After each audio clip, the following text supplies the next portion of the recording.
Hi everyone, and welcome to another episode of the StacyM Show. I'm here with the lovely Phoebes, who I've known, wow, probably most part of this year. I think I had a bit of a mental blank. We probably have known each other for the best part of this year, and we're just in a business mastermind together, and we clicked pretty quickly in Noosa, and we have annoyed each other ever since. But I'll get Phoebes to introduce herself.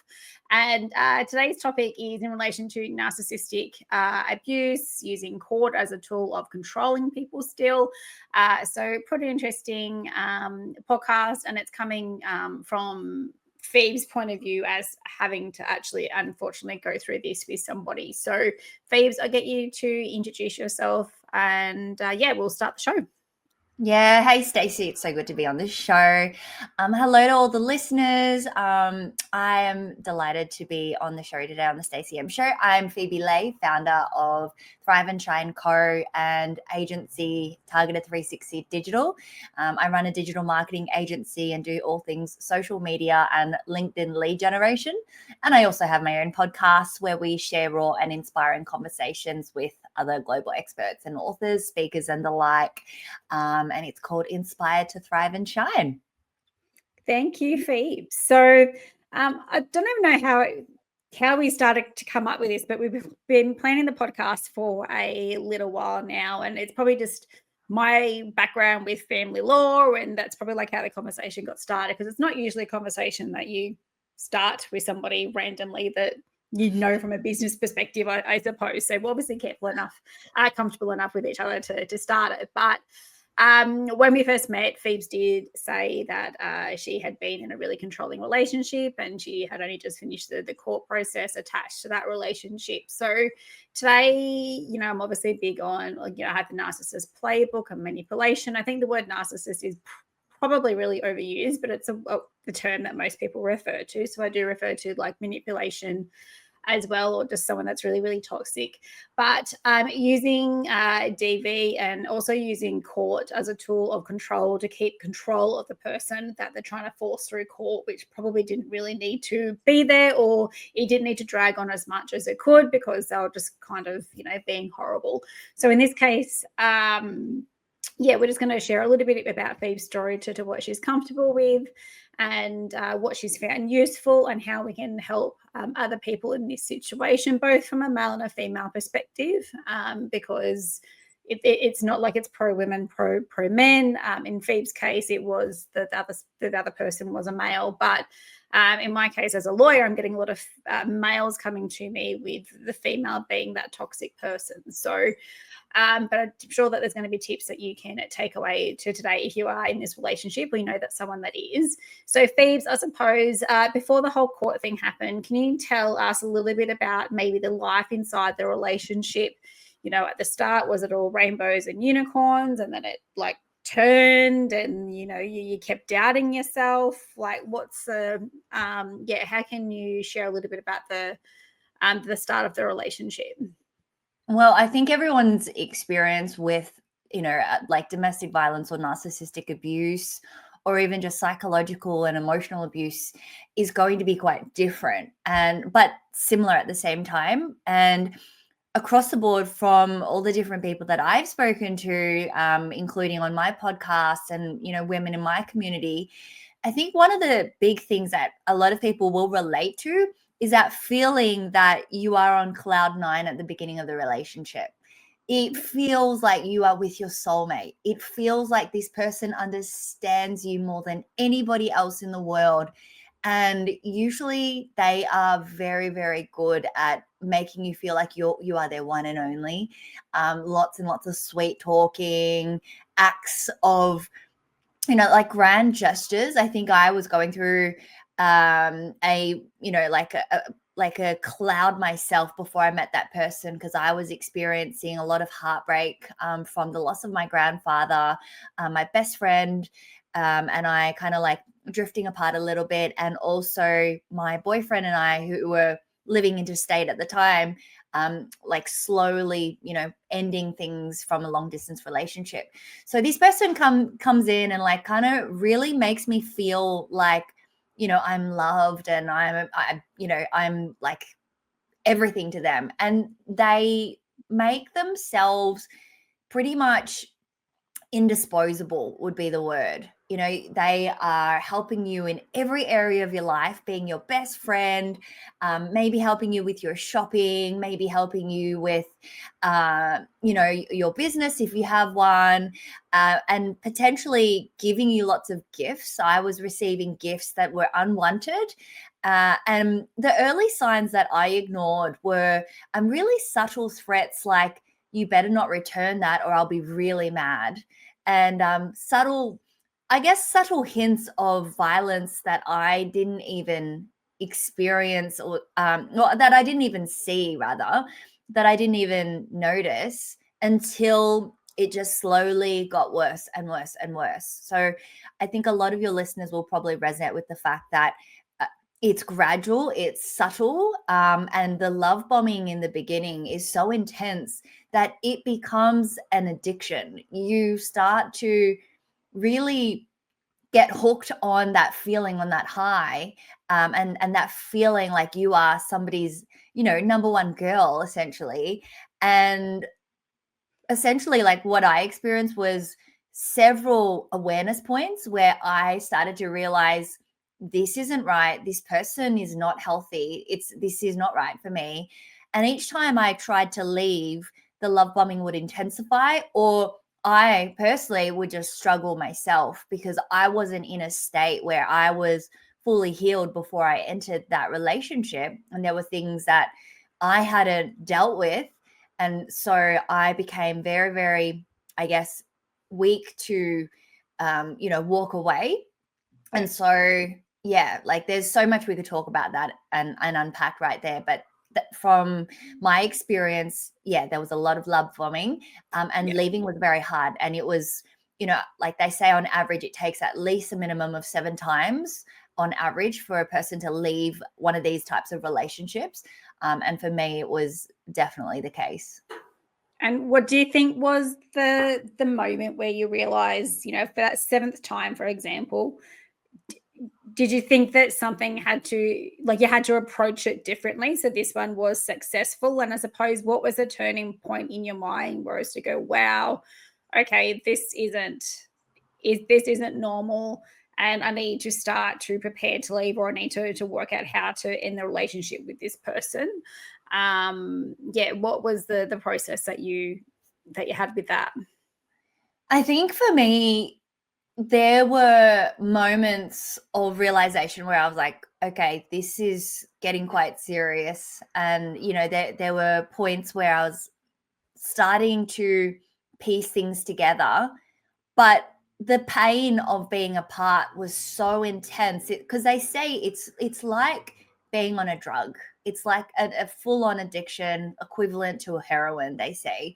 And so I think for me, like, that realization was definitely there, but being apart from him was so painful that it was really hard to stay away. So I actually learnt the hardest way possible. Like, I really saw the worst part of this person before I could leave. And by that stage, I had left so many times that he was done with me. Like, he was like, I've got no juice left of this lemon. This girl is no longer admiring me, no longer validating me, because what a person like that, a narcissist or an abuser, or like an emotionally unhealthy person, what they normally crave in their partner is validation, because deep down inside they feel really, really, like, they feel shameful, or they feel maybe worthless, whatever it is. They feel these horrible, toxic emotions that they can't deal with without, a lot of books, they use the term narcissistic supply, or supply. And I was that person's supply. At the start, I was validating them, loving on them, being like their mother, like, just being that person that wanted to, like, solve their problems, heal them, fix them. And so by the time I had left several times and I was calling it out, saying, like, this is not right, you cannot do this, you are doing this, and you are not who you say you are, he was like, I'm done with this lemon. So I learnt the hard way, which was when he had found the next supply, which happened to be a girl that I know. And I guess thankfully, she replaced me and really saved me from potentially a lot worse. So that was the moment, because I think I was in denial for a long time, thinking like, there's no way he could ever love anyone like me. I'm this and that, and he says I'm like this, and he says we're like that, and he says I'm his soulmate, and surely no one would understand him the way I do. So it wasn't until he'd found the new supply that I realized, actually, I was definitely replaceable, and he'll be doing the same to her. So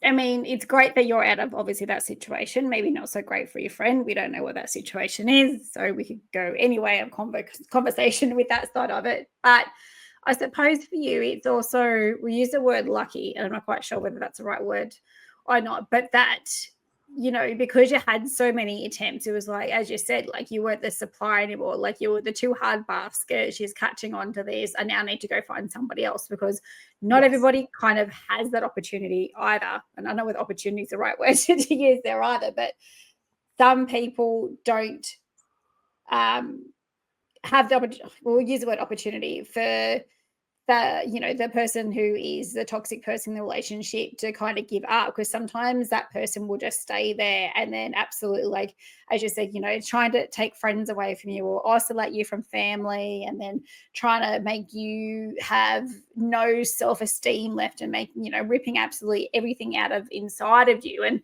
chances are, they could be off having an affair or a cheating or anything as well with that, possibly new supply. But the fact that, this person was he obviously knew what he was doing. And when you started to fight back, he's like, right, so she's going to get too hard. I'm just going to go find, supply somewhere else, but I'm still going to make this person's life shit. So when the relationship finally did end, and and he had found his new supply, what happened after that? Because we obviously ended up at court with this. So what was it not as, it wasn't quite the clean cut you thought it might have been? So yes, he found somebody else, but he was still trying to, use you, to mentally fuck you over type thing. Like, what happened after that? Yeah. So I guess, like, just to rewind a little bit about that term lucky, I definitely think that the scenario was different for me to how a lot of people have experienced, because I was making it very difficult for him to manipulate me further.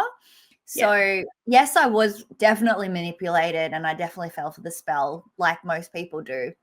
But as soon as I became aware of it, my biggest, I guess, like, it wasn't very strategic, but I was calling it out. I was saying, like, you are not who you say you are. And I think that's one of the reasons why he dropped me, because he also found another opportunity. And you're right, there are a lot of people that will end up being stalked. And I already experienced the whole isolation thing, although I wasn't that easy to isolate, because I have my own car, I have my own business, I have my own independence, I have my own financial independence. So thankfully there were measures in place that I didn't even realize were there to protect me, that kind of prevented me from falling further victim, and like, for it to go even more south. But I would say that definitely the fact that I had my own circle that he wasn't aware of, the fact that I had a lot of friends in the background that he wasn't aware of, and the fact that I would message people on different apps, maybe Instagram, WhatsApp, Facebook, phone, text, delete, hide, so he couldn't catch on to all of that. So I protected myself from the isolation in that way. And I guess like, I can't really delve too much on the court thing, but no, don't. You can share. I did end up going through getting an intervention order on this person, because I needed to protect myself, and I needed to make sure that like I was fully protected. And so one of the best things that I discovered was the orange door. I have no idea how I came across them. I think someone recommended them to me, and I was like, okay, I'll just give it a go. And most people's mindset, because I've heard women say, oh, it's just another system, it's another process, it's another intake. And it's like, no. These things are here to protect you. They are they are resources that we need to tap into that are free and available. And if we don't tap into that, I would have never had the realization that I was in an abusive relationship. At that stage, I still wasn't even calling it a domestic violent relationship. I still didn't realize what I had been through and what I was experiencing until that first phone call with an intake person at the orange door, telling them my story and just releasing that over to someone. It was like handing it over to somebody else and saying, this is what I've been through. This is what I'm really confused about. I don't know what the heck is going on, but this is what's going on.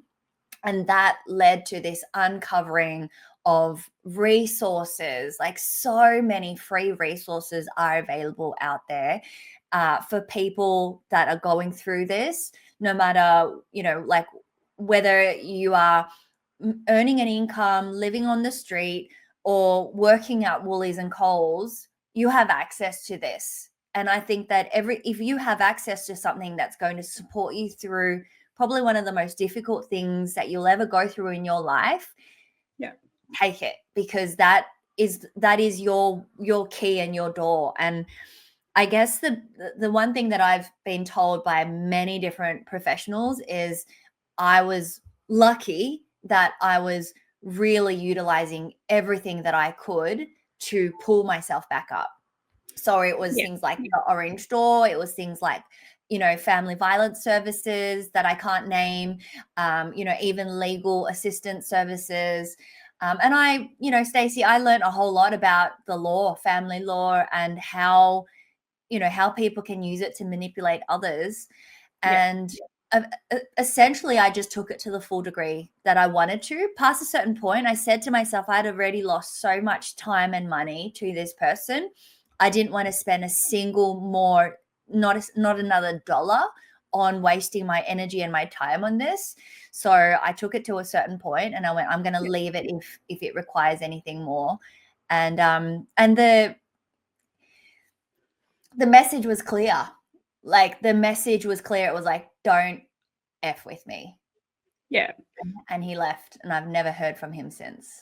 Yeah. And like, it takes a lot of courage to work out like how far to take it as well. And what I always say is, if you want to put it in the court of like winners and losers, and if you want to stick with the term narcissist and, have that incorporate, the perpetrator as, manipulative or whatever, they're always going to win.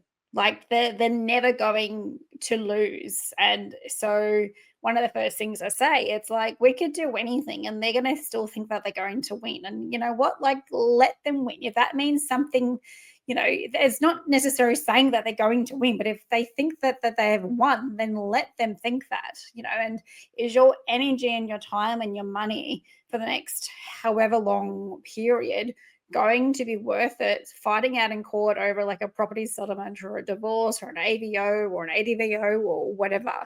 I remember us talking about it. Sorry to interrupt, but I remember meeting you at the Noosa Mastermind and hearing what you do, family law, you're a lawyer. I'm like, what? This is unreal. And I just met you. It'd only been like 2 days that we were sitting together, and it was you, me, and another friend of ours. And I just blurted out, this is what I'm going through. And I don't know if I should continue pursuing an IVO just for a piece of paper. And one of the best advice you guys gave me was like, just leave it. Like, just keep building your business, because the best, and I'm not about revenge at all, but I think that someone quoted something like the best revenge is success. And I don't believe in revenge, but I do believe that the best way to move on and to heal is to carry on with your life and be happy and joyful and aligned. And that was the best advice, Stacy. Like it did still take me a few more weeks to like fully, like let it go and accept it. But yeah, it was, you're right, because if you continue fighting, you're still giving them what they want, which is supply. It's attention, supply, energy.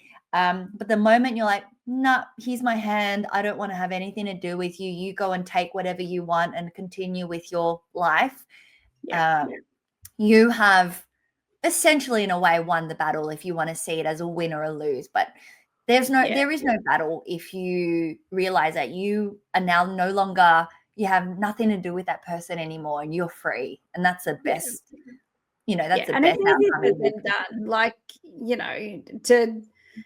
to have that realization as well. And, we're not going to go into the fact of, where AVOs are worth the paper they're written on. Like, that's a completely different chat, another podcast episode. But I mean, a paper's not really going to protect you when someone is, at the back of your house, no, on a Sunday night. Like that piece of paper is not going to do jack.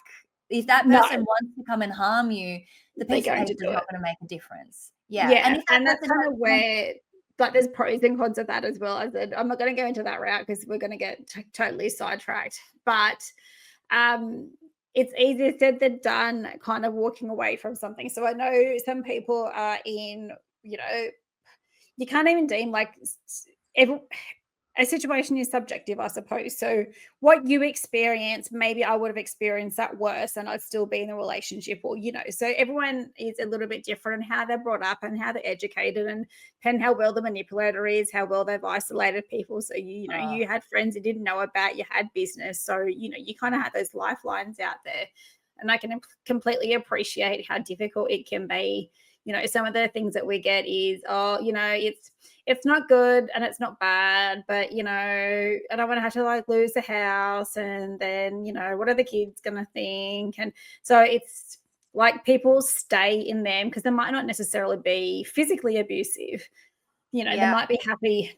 Happy is probably not the right word to use either, but they might decide to stay in the relationship because, okay, well, it's a bit of emotional abuse every now and then, but hey, this is just what a relationship is, or, whatever like that. So having the realization to even decide for yourself to go, it's like, what, I can keep fighting this in court and wasting my money and keep giving that person what they want, or what, if they think that they've won, amazing. But to me, I have won because that means that this shit is over. I can start my life. I'm not wasting energy on someone that doesn't need it. And the best revenge is going to be me moving on with my life. And I can't control that he went with my friend. I can't control my friend. That person would obviously probably know what happens. That's up to them. That's not my responsibility. My responsibility is to heal myself and to make sure that the next relationship I go into is not going to be based on the prior relationships. So completely appreciate that's like easier said than done. But yeah, as you said before, like you have healing to do because you don't want to go into the same relationship next. So it's not like you've just, okay, that's done and now I'm ready to date again. And I was like, well, hang on, I need to make sure that I don't fall into this next relationship that, with manipulation and toxic behavior and everything like that. So, it's not like you wake up and it's all done, but recognizing the fact that, he's not worth it, she's not worth it. That's great courage to you, Phoebes. Like for someone that we only met for 2 days, taking my advice, must have done all right. Yeah. I think that what you've just shared is advice that is worth its weight in gold. We are not responsible for anybody. And that was how I had found myself entangled in that crap. And one of the things that I learned from this whole experience, which was such a gift in the end, it was like I turned around virtually and I said thank you to him because I was like, you've taught me so much. Like there were so many like golden nuggets, even because he was a master manipulator, like hands down one of the most professional manipulators like anyone has heard of. And I won't go into that, but even during the love bombing and the manipulating, he felt like my therapist because he would give me like such smart advice, and he was just like in some ways quite wise and in other ways not. But one of the best like nuggets of wisdom that I learned is you can't fix anybody. You can give somebody a hint and drop them a little hint, and if they don't take it, it's their journey. It's their journey to face that situation and to learn from it, because for whatever reason, they've also wound up in that place. And for whatever reason, they've attracted this and they need to go through it. You can't save someone through a situation that you've been through, because you're really taking away the lesson for them. And if they don't learn it with this person and they still don't learn it in 10 years, yeah, you're right, Stacy. It's not our problem. It's, it's everyone's journey. I mean, this sounds really philosophical, but yeah, everyone's journey is different. For me, I only needed one perpetrator to know that I need to stop fixing people. But in lead up to that, there were friends that were like, oh, you like projects, don't you? Like, you love a good project. And, so all the way up to that, that was like my big final wake up call. And so, like, if you wind it back, I think we all grow up with a few issues here and there that we need to resolve. And if we don't resolve things early when they're small, the lesson just gets bigger and bigger. And for me, that was like my big giant lesson. But no matter how big a lesson, I think the key is it can still be solved. It can still be fixed. And there is a great life at the other end. It's just, how soon do we want to deal with it? Yeah. And as I said, like, it's, it's all easier said than done. I think I'm very much the same. I always like to help as much as I can. And, that's possibly why, I won't go into the health, but obviously I have health concerns at the moment. And, because I've neglected myself and I've been looking after like everybody else. But even before all of the recent stuff, I had started to set in boundaries. Like, okay, so you said that you're going to change, or you're going to be doing this, and how many years down the track are we still here? So like, dude, like I can still support you, but it's getting to the point where I'm drained and I'm sick and tired of wasting my energy. And then it just gets to a point, it's like, okay, so when do you pull yourself back? Do you still, is it enough for you to end that friendship, end that relationship, end whatever that is? Or do you simply put that part aside and set the boundary to that, to go, okay, well, I've tried to help you with this. It's been 5 years. You still haven't done anything. I can't put any more energy into this. So I'm, you're on your own for that part, but you still give them a friendship or attention or relationship to everything else. So, it's up to you as to how far you go with that boundary, or setting that boundary in the first place, and then working out, okay, well, is this a deal breaker? Like, do I keep flogging myself to get this person help and they're not helping themselves? Is this enough to end the friendship, end the relationship? Because it's just so, the boundary's not there and it's consuming energy. It's and there's no right or wrong answer, because everybody is different. So I completely get like the fixing thing. Boundaries is definitely something I've started. And I was like, you know what? I need to be selfish. Especially now, I need to put myself forward. If you don't like that and you have an issue with that, then I guess we're not friends. Like, and I'm not losing sleep over it, because if they're not there for me when I'm like quite ill now, then, that's not a friendship. So even severing those ties as well can be easier said than done. But yeah, so did you want to speak a little bit? So I know that we had a chat and, we were saying that the person was using the court still as a tool of control. So you obviously went to the court and you tried to protect yourself legally. He was obviously trying to make that process a nightmare for you, until the point you went, you know what, cool, you've won, I've pulled the pin, do whatever you think, thank you for teaching me those lessons. What things was he doing in court to still kind of have that control? So he was obviously trying to fight against the agreement, and obviously don't share what you can't not share, but there's obviously still manipulation tactics being used in court in front of the judge or the magistrate or the DPP or whoever it might be, to still have that piece of control over you, even though he had moved on with somebody else. Yeah, so he, I guess, was quite tactical. Wasn't, his first rodeo. And I would say that I was a little bit late to the party because the moment he caught wind, he tried to go, he basically made up some stories that had never ever happened, saying that I had done things that I wouldn't even dream of doing in, and also as a female is not physically possible. And he had no evidence of it, but just tried to threaten me with the courts. Tried to put an IVO on me, didn't work.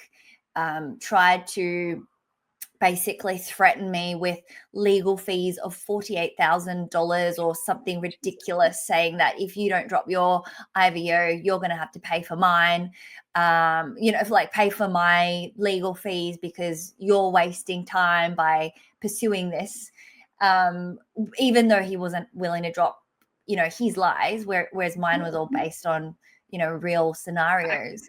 So it was just getting to a point where, Stacy, it was becoming a waste of energy and time.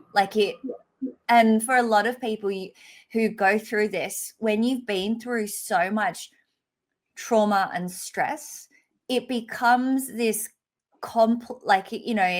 this is how complex PTSD happens, because you're going through something traumatic again and again, and you're being put through it again and again. So it's like you've left a relationship, you go back, then there's more abuse, then you leave, you go back more, and then you finally leave, and then now there's abuse through the systems, and that causes complex PTSD. And I was aware that this was kind of leading to something that was going to lead to complex PTSD. So I was like, okay, this energy that, the way it's making me angry, the way it's making my heart rate go up, this isn't healthy. I'm not a person that likes to sit in anger, resentment, like unhealthy emotions for a long time. I want to let it go and then move on. And so I realized, and this was another gift that he gave me that wasn't so much him directly, but I discovered EMDR through this whole mess. And again, this is all part of the services that are available to men and women that have been through this kind of stuff. I discovered EMDR, and it was covered. It was funded. It was covered for me as a victim of domestic violence.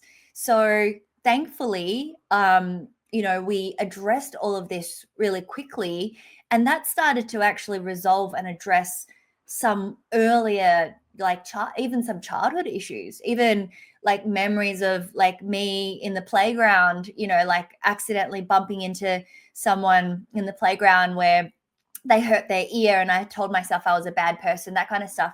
EMDR was so powerful that within 2 or 3 sessions, I neutralized what would have taken years of therapy.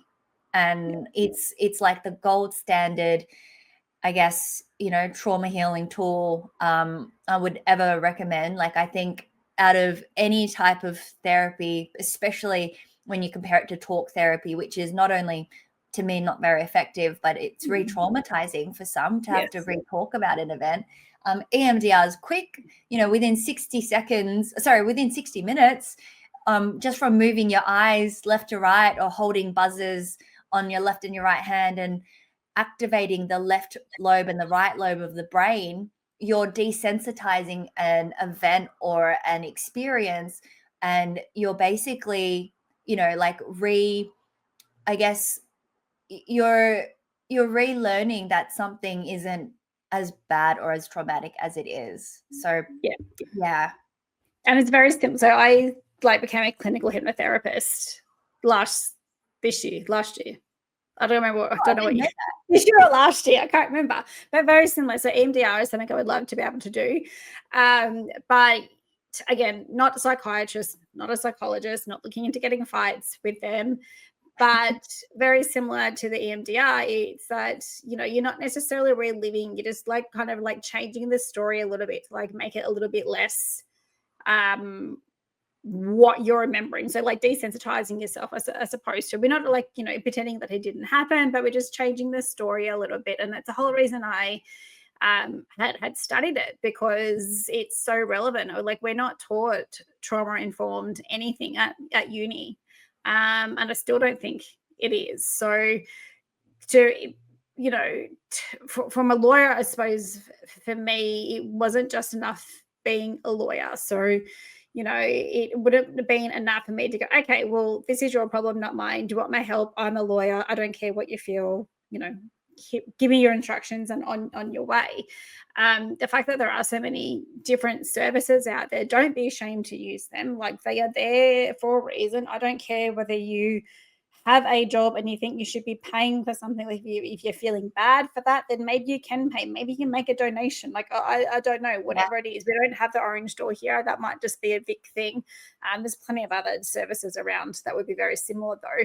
Like, there is no shame in utilizing those services. And, don't think that your only option is maybe a psychologist or a psychiatrist. Yes, definitely, maybe you need them, but maybe you just need a couple of like hypnotherapy sessions. Maybe you need a couple of MDR sessions. Tapping's not quite something I can quite do myself. I'm trying to get into it. Tapping and breath work as well. Like, yeah, kind of don't think functional medicine wise as well, not just kind of the traditional medicine, the traditional Western medicine. somatic exercises, Yes. like where I've seen, I mean, I haven't done it myself, but I've seen exercises where people do like certain deep breathing and they end up shaking and releasing trauma from their body. Like, there's so many available tools out there and things that you can even access online. And well, that's what I'm looking at doing now, like for this whole cancer thing. Like, you kind of like hippy dippy, you go into it, like from a Louise like hey perspective, it's all like built-in trauma and resentment and stuff. So last night I'm like Googling like who does like singing bowls, who does somatic release in my area. Like, that's all stuff that I'm even like pursuing, like from the health point of view. So it's not going to, it shouldn't hurt. I'm not going to say it's not going to hurt, because you don't know what's going to happen. Like, what feeling wise might come up, but I definitely think that some of the the hippy dippy holistic methods are sometimes more effective than filling you up with pills or going to a psych for years, reliving the same thing over and over again. So, but yeah, I guess the point of that was like, please don't be ashamed to go use those services. They're there for a reason. So I suppose Phoebe's now, so we're a few months post all of this happening. There's obviously still a lot of internal work that you're doing on yourself. How are you feeling? Like, I'm assuming like there's a whole weight off your shoulders, and you're happy to be heading in a new direction. You're not having, you're starting to find Phoebes again, I suppose. So tell us now, post relationship, post not going ahead with the court stuff anymore, how are you feeling and looking forward to now starting the next chapter of your life? Oh, so much better. I mean, there's a huge difference between post relationship Phoebes, who was pretending that her life was all good. She was, like, because I remember one of my ways of dealing with it, because I kept saying to myself, I'm not going to let this person drag me down. I am not going to let this person affect me. I'm going to be strong. I'm going to have fun. I am a fun, adventurous, lighthearted person. And I was lying to myself. I was carrying anger, pain, hurt, disappointment. I was going dancing 5 days a week. So on the surface, I'm going to bachata. So I do Latin dancing, as you know, Stacy, which is a very like sensual, lots of human connection kind of dance. And I'm doing all of this, but I'm feeling exhausted. And I was getting to a point where my neck was so tight. It was like my neck and my shoulders were just clenched up like all the time. It was painful all the time. I was trying to massage my shoulders all day.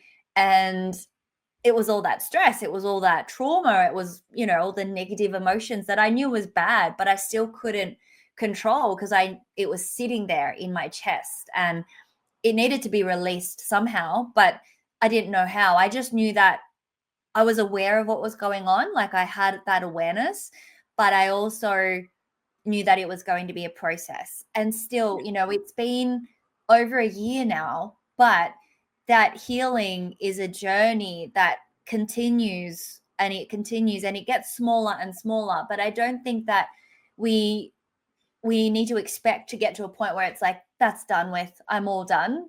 I think that I'd be in denial, and I think we'd be in denial if we said that we never have to experience those bad events or those, those negative emotions again. It could be something as small as seeing a car that is the same model as your ex's, or it could be something as small as driving through the neighborhood where you guys were living, or a winery, or a label or a brand or a cafe, whatever.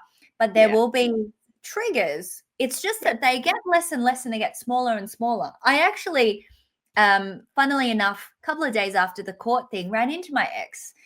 He saw me, I saw him. We weren't like physically face to face with each other. He was in the car with the new girlfriend. I was on a date with a really cute guy from Sydney. And I don't know if it did. I really don't care. And I smiled.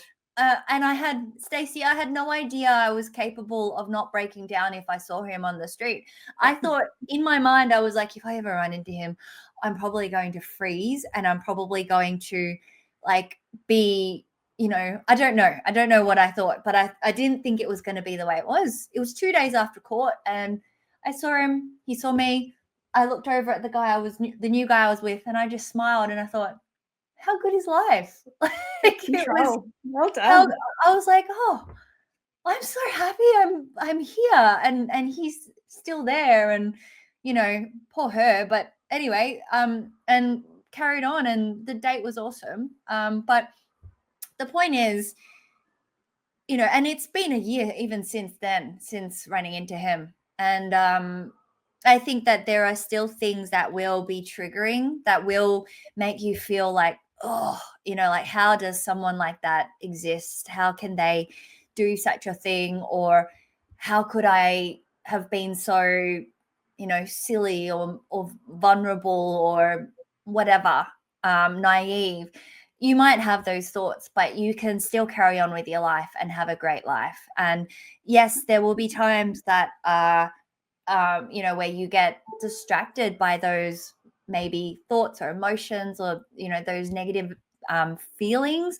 But yeah, it gets less and less. And I guess now my focus on, like, more than anything, is continuing to work on myself, continuing my healing journey, continuing EMDR. Like, EMDR turned into this whole, like, I love it now. I'm like, I want to EMDR all events that bother me, anything that makes me feel, a bit angry or tense. I want to EMDR it, because I don't want to carry that. I want to be able to, like seeing your ex and being able to smile. I want to be able to have that with all memories of the past that were negative, whether it's losing someone or, something, or a betrayal. And yeah, it's this journey that, I had a picnic with a really beautiful friend of mine the other day. And he said to me, you are like my best friend. And I was really not expecting that. And I thought, wow, that's beautiful, because I don't think I have that one best friend who I tell everything to. And we were sharing about, all these things. And he said, isn't all this therapy just really bad for you? Like, isn't it re-traumatizing? Doesn't it pull you down? And Stacy, I think that when people ask you that, you don't have to explain things to everyone. Like, we need to explain to someone that therapy isn't pulling you down. It's actually healing, and it's effective, and it's good. If they don't believe in it, you just go, oh yeah, maybe. And you move on and talk about something else, the weather, anything. Yeah, but it also depends whether they've had that experience. Like, we're not all created equal. So if you have a bad experience with a therapist, or you think a psych is the only method as well, there's all those preconceived ideas that we have. It's same as lawyers. Like, we're the most untrustworthy, misliked, professions up there type thing. But, that's because people have all these preconceived ideas that, like, we're all assholes type thing. But similar to therapy, people are not, they're misinformed as to, what is available out there. But as you said, though, like, you don't have control over that. You could say, yeah, what I'm finding like really useful, but if they're already having that, expectation that it's going to be shit, then like maybe it's not for them because they're not going into it like with the right mindset type thing. But if you're definitely open to things, I definitely think, EMDR or hypnotherapy, or maybe you need to have a counselor or whatever it might be. Sometimes venting to Chat GPT could be enough. I'm not saying that's going to be replacing, a psych or anything, but just if you don't have that friend that you can bounce things off, sometimes Chat GPT is just like, I've had a shit of a day. Tell me like how fucking good I am, or am I overacting? Like whatever it is, it can be that really good neutral, person, I suppose. But to wrap it up, if you were to give a piece of advice or say anything to finish off today's show, what would it be? I think it's that we are so much more capable than we think we are. And sometimes when we are stuck alone in our heads, things feel a lot worse and a lot bigger than it actually seems, or than it actually is. And in order to give it perspective, the best thing to do is to give back and to talk to other people. In this whole journey, I discovered that my issues, which felt so huge, were actually incomparably small compared to stories, books, experiences that I've heard of other victims and people that have been through so much worse. But no matter the degree of the trauma, the degree of the manipulation or the abuse, we can all heal and we can all get better. And it starts by releasing it from your body and your shoulders and your stomach, and talking to someone, whether it's a friend, a therapist, or doing a podcast. Like, one of the things that really helps me get through it was giving back. And I know we've talked about boundaries and not trying to fix and help everybody. But for me, by putting my voice out there and using my podcast, that was the beginning of my healing journey, because I felt like this shit that happened, now we can turn it into good. So that wasn't a waste of a year and 3 months or 2 months or whatever. That was, 15 months that I can now package into a book or a podcast and give back to society and make it a better place. So I think that it's essential that we discover our way of healing, and that we know that it's not the end of the world. There is always someone out there that will listen. There's 1-800-RESPECT, which is a 24-hour helpline for anyone that even just needs to talk about something bad that happens. And even if you call the wrong service or helpline, they are always going to direct you to the right place. They're never going to just hang up on you and leave you there. So just know that there's always a number that you can call. It could be, the most embarrassing, lowest of low point for you. But if you don't make that call, you don't know what's available and where that leads, because one good thing happens after another when you start taking those steps, and it can lead to just, someone else kind of rescuing you from that pit that you couldn't get yourself out of, that sticky mud, so to speak. Yeah, well, that's great, Phoebe. Thank you so much. And yes, I can even see, we don't see each other face to face physically very often. On Zooms and stuff we do, but I think we saw each other like a month or so ago. But even just your persona, like, and you're a different person to what you were like when we met in Noosa around in July. So happy that you're using it as a we'll call it a positive experience, and you're using it for to do good. So thank you so much for sharing your story. I know that would have been really difficult, and obviously if you are listening and you want to know more about Phoebes or even work with Phoebes, if you are wanting to do social media things or whatever, we'll pop Phoebes links below. But thank you very much for joining me today, Phoebes. Thank you, Stacy. It was such a pleasure, and I can't wait to see you soon, and I hope that things get really, really good for you too. Yes, I am all on for the somatic stuff, so I will be throwing everything at this. So I'll have to let everybody know how it all goes. So, all right, thanks, guys. I'll see you next show. Bye. Bye.